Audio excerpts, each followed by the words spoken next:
자, 그러면 이제 우리 내심으로 잠깐 넘어가 보도록 할게요. 자, 내심이라고 하는 녀석에서 첫 번째 나와 있는 게 그 원의 접선이라고 하는 개념이 나와 있습니다. 그죠? 원이 이렇게 있으면 원과 한 점에서 만나게 하는 이 녀석을, 이런 직선을 우리가 접선이라고 하죠. 이 접선은 어떤 특징을 가지고 있냐면 원의 중심부터 이 접선에 접하는 점, 이걸 접점이라고 해요.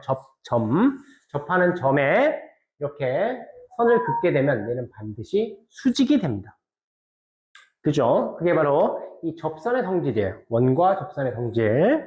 첫 번째 거기 나와 있는 내용이고, 그 다음에 거기 내접이라고 하는 것, 내접원. 그래서 내심은 바로 삼각형의 내부에서 접한다. 내부에서 누구한테 접하냐면 바로 세 변에 접하게 돼요.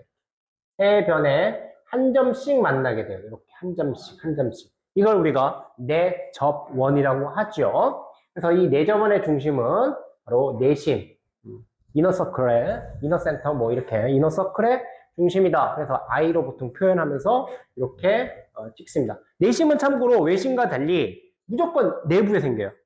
어떤 삼각형이든 간에. 그래서 여기가 바로 원의 중심이고 이게 접점이기 때문에 이렇게 내리게 되면 여기는 무조건 수직이에요. 여기서 이게 수직이 되고요. 이렇게 수직이 돼요. 자, 그러면 내심은 어떻게 만드냐? 어떻게 만드는지 거기에 설명이 나와 있습니다. 뭐라고 되어 있냐면 삼각형의 세 내각의 이등분선. 아, 여기 각이 있는데 이 각을 반 쪼개겠다는 거야. 요가 둘이 똑같게. 이렇게. 둘이 쪼개겠다는 거야.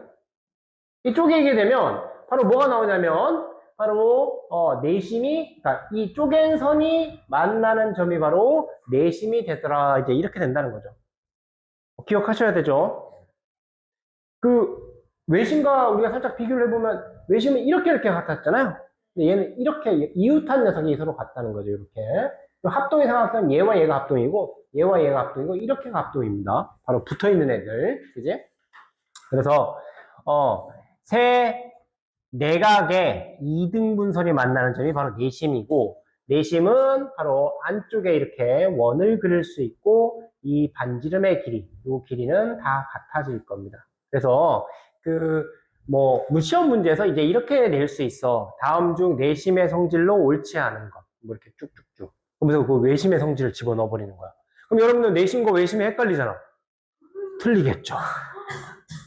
그죠? 이게 외심인가? 이게 내심인가? 그렇기 때문에 외심과 내심을 정확하게 구별할 수 있어야 돼요. 아시겠죠?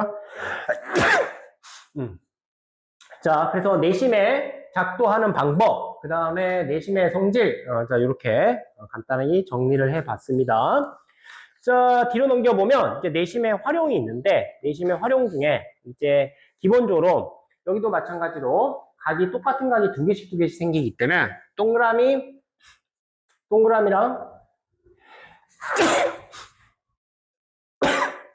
세모랑 X랑 한 개씩 더하게 되면 90도가 된다는 건 쉽게 이해할 수 있을 것 같아요. 그 다음에 얘도 외심과 마찬가지로 위에 있는 꼭지각과 아래에 있는 요 밑각이 서로 관계를 가지는데요. 역시 가운데 요선을 연장해서 쭉 그어보게 되면, 물론 요 녀석과는 다를 거예요. 이렇게 연장해 보게 되면 요 삼각형의 한 외곽이 바로 요 녀석이기 때문에 동그라미랑 X가 둘이 더한 녀석이 되겠죠. 이해되나요? 오케이. 그 다음에 이쪽에는 X랑 세모. 그런데 그러면 결국 요 밑에 있는 각은 어떻게 되냐면 X, 동그라미, 세모. 이 얘네들 세 개, 이렇게 네 개를 더한 녀석과 같겠죠. 그런데 여기서 X, 동그라미, 세모 요 세 개의 녀석의 합은 얼마예요? 위에 90 있죠. 그럼 90에다 X를 더한 것과 같겠네요? 90에다 이렇게 X를 더한 것과 같아요. 그러면 이 X라고 하는 녀석은 뭐냐? 위에 있는 각의 반이라는 거지. 꼭지각에. 그래서 나오는 공식이 뭐냐면 90도에다가 2분의 1, 요걸 각 A라고 놓으면 2분의 1 각 A가 되겠죠. 즉 위에 꼭지각의 반에다가 90도를 더해주게 되면 바로 요 밑각의 크기가 된다. 얘도 매우 중요한 성질입니다. 시험에 무진장 잘 나와요. 그래서 외심과 내심 요 두 개의 윗각과, 그러니까 꼭지각과 밑각의 성질의 관계, 요 차이를 정확하게 기억하셔야 됩니다. 자, 그 다음에 그 밑에 뭐 참고라고 되어 있죠? 이 내심의 수평선을 그었을 때, 즉, 평행한 선을 그었을 때, 그때 생기는 현상인데, 이 녀석도 시험에, 선생님들 출제하기를 너무 좋아하시는 문제여서, 이걸 간단히 좀 언급을 하고 넘어가도록 할게요. 왜냐면, 삼각형이 이렇게 있을 때, 내심이 있는데, 내심의 밑변과 평행하게 이렇게 선을 그었어요. 평행선을 그었어요. 이랬을 때, 삼각형 A, B, C, D, E라고 놓게 되면 삼각형 A, D, E의 둘레의 길이를 물어보는 경우가 굉장히 많죠. 그죠? 그랬을 때 이렇게 되게 되면 여기서 이렇게 선을 그어보게 되면 얘와 얘가 평행하기 때문에 여기와 여기는 억각이에요. 그게 같아요. 그 다음에 얘는 내심이기 때문에 여기도 X축에 되겠죠. 왜냐면 각의 이등분선이기 때문에. 그지? 그래서 이 삼각형이 무슨 삼각형이 되냐면 이등변 삼각형이 되죠. 그렇기 때문에 요 길이와 요 길이는 같을 거예요. 그러면 요 길이를 이렇게 펼쳐버리게 되면 이쪽으로 이렇게 붙일 수 있을 거예요. 같은 방법으로 이쪽도 요 녀석과 요 녀석의 길이가 같을 겁니다. 맞아요? 좋아요. 그래서 요 선을 이렇게 갖다 붙여버리게 되면 결국 이 삼각형의 둘레의 길이는 바로 요 길이 더하기 요 길이와 같습니다. 아까 지연이가 질문했던 문제죠. 그죠? 잘 기억하셔야 돼요. 시험 문제 무진장 많이 나온다고 얘기했습니다. 꼭 알고 계셔야 돼요. 자, 이제 내신문 활용의 마지막 챕터인데요. 거기 내저번에 반지름에 관련된 문제이죠. 자, 이것도 그림 하나 그려가지고 한번 이해해 봅시다. 어떤 삼각형이 있고요.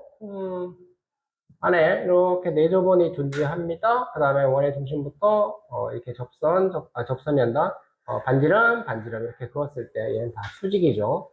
그 다음에 요 반지름의 길이를 A라 놔봅시다. 그 다음에 세 변의 길이를 여기 B, 여기를 C, 여기를 A 뭐 이렇게 세 변의 길이를 놓게 되게 되면 요 내심을 기준으로 삼각형이 총 몇 개 생기냐면 하나, 물론 보이는 건 6개지만 이렇게 3개로 일단 나눠보도록 할게요. 그러면 이 삼각형 전체의 넓이는 이렇게 해서 표현할 수 있을 것 같아요. 어떻게 하냐면 우리가 일반적으로 밑변 곱하기 높이 나누기 2도 가능하지만 이 반지름과 세변의 관계로 찾을 수 있는데 어떻게 할 수 있냐면 이 삼각형의 넓이는 밑변이 B고 높이가 R이기 때문에 2분의 1 BR 이렇게 될 수 있겠고요. 그 다음에 이 삼각형은 2분의 1 AR 요게 높이고 요게 밑변이니까 이 삼각형의 넓이는 2분의 1 AR이 될 겁니다. 마찬가지로 2분의 1 CR도 둘 수 있어요. 이때 우리가 분배 법칙을 통해서 2분의 1 R을 다 똑같이 공통적으로 다 곱해져 있기 때문에 이렇게 괄호 밖으로 빼주게 되면 이렇게 될 거예요. 다시 얘를 전개시키면 이런 모양이 나오죠. 그죠? 그래서 이 삼각형의 넓이를 구하는 방법이 크게 전체적으로 봤을 때 밑변 곱하기 높이로 구하는 방법도 있지만 이렇게 쪼개가지고 내심을 기준으로 쪼개가지고 우리가 내저번의 반지름의 길이를 알 때 그때 삼각형의 넓이를 구하는 방법 중에 하나가 바로 이 공식이라는 거죠. 얘도 꼭 반드시 알고 있어야 된다. 어려운 문제 많이 등장해요. 내심에 관련된 어려운 문제, 심한 문제. 그러니까 반드시 기억하셔야 됩니다. 아시겠죠? 자, 이렇게 내심과 외심에 대해서 두 가지 오늘 다 정리해봤습니다. 그죠?